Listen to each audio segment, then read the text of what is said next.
George Herbert 1700 শতকের একজন ইংরেজ কবি। তিনি মূলত একজন মেটাফিজিক্যাল কবি। তাকে একজন রিলিজিয়াস পয়েট বা ধর্মীয় কবিও বলা হয়, কারণ তার কবিতার উল্লেখযোগ্য বিষয়বস্তু হচ্ছে ধর্ম এবং ঈশ্বর। ইস্টার উইংস জর্জ হারবার্টের একটি উল্লেখযোগ্য ধর্মীয় কবিতা। খ্রিস্টানরা বিশ্বাস করে যে মৃত্যুর তৃতীয় দিনে যীশুখ্রিস্ট কবর থেকে পুনরুত্থিত হন এবং ঊর্ধ্বাকাশে আরোহণ করেন। এই ধর্মীয় ঘটনাকে খ্রিস্টান ধর্মে রিজারেকশন বা পুনরুত্থান বলে। পুনরুত্থানের এই ঘটনা অনুষ্ঠিত হয়েছিল ইস্টার সানডে এর দিনে। ইস্টার সানডে এর এই ঘটনার মাধ্যমে যীশুখ্রিস্ট মৃত্যুর উপর বিজয় লাভ করেন। এই কবিতায় কবি যীশুখ্রিস্টের সাহায্য নিয়ে ঊর্ধ্বাকাশে আরোহণের প্রত্যাশা ব্যক্ত করেছেন। সুপ্রিয় শিক্ষার্থীবৃন্দ, এখন আমি জর্জ হারবার্টের ইস্টার উইংস কবিতাটা পড়ব।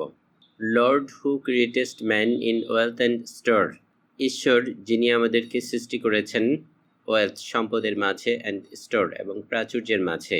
দো ফুলিশলি হি লস্ট দ্য সেম, যদিও বোকার মতো মানুষ সে সম্পদ হারিয়েছে।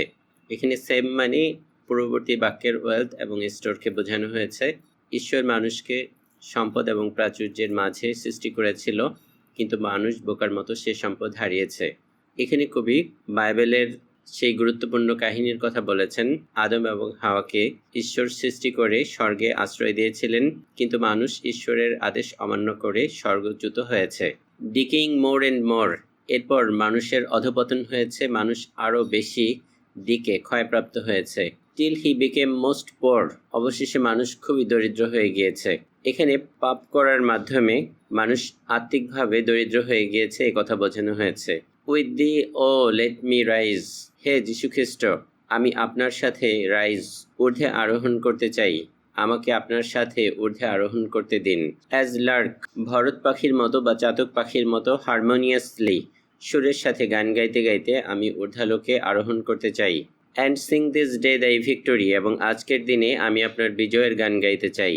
যীশুখ্রিস্ট ইস্টার সানডের দিনে খ্রিস্টান ধর্মের বিশ্বাস অনুযায়ী মৃত্যুর উপর বিজয়ী হয়েছিলেন এবং তিনি ঊর্ধ্বাকাশে আরোহণ করেছিলেন। কবি বলছেন যে আজকের এই ইস্টার সানডের দিনে আমি আপনার বিজয়ের গান গাইতে চাই।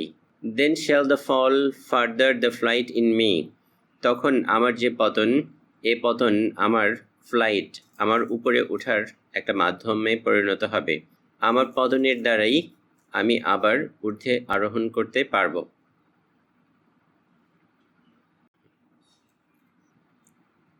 মাই tender age in sorrow did begin, আমার কচি বয়সটা, টেন্ডার কচি বয়সটা শুরু হয়েছিল দুঃখের মাঝে। অ্যান্ড স্টিল উইথ সিকনেস, এখনও আমি অসুস্থতায় ভুগছি। অ্যান্ড শেম, এবং লজ্জায় ভুগছি।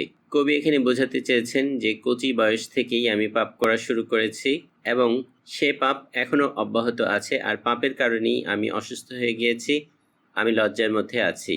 দো ডিডেস্ট সো পানিশ সিন, আমার পাপের শাস্তি আপনি আমাকে দিয়েছেন। That I became most thin, পাপের কারণে আমি খুবই পাতলা, খুব চিকন হয়ে গিয়েছি। এখানে কবি বোঝাতে চেয়েছেন পাপ করার কারণে আত্মার দিক দিয়ে আমি খুবই দুর্বল হয়ে পড়েছি। With the let me combine, আমাকে আপনার সাথে একত্রিত হতে দিন, একত্রিত হওয়া। অ্যান্ড ফিল দাই ভিক্টোরি, আমি আপনার যে বিজয়, সেই বিজয় অনুভব করতে চাই। For if I ইম্প my wing on thine, আপনার সবল ডানার সাথে আমি যদি আমার দুর্বল ডানা জোড়া লাগাই। ইম্প মানে জোড়া লাগানো। অ্যাফ্লিকশন shall advance the flight in me, সেক্ষেত্রে আমার যে অ্যাফ্লিকশন, দুঃখ, কষ্ট, যন্ত্রণা আছে, এটা আমাকে সামনের দিকে নিয়ে যাবে। এটা আমার ফ্লাইট, উপরে ওড়ার বা ঊর্ধ্বালোকে আরোহণ করার একটা মাধ্যম হবে।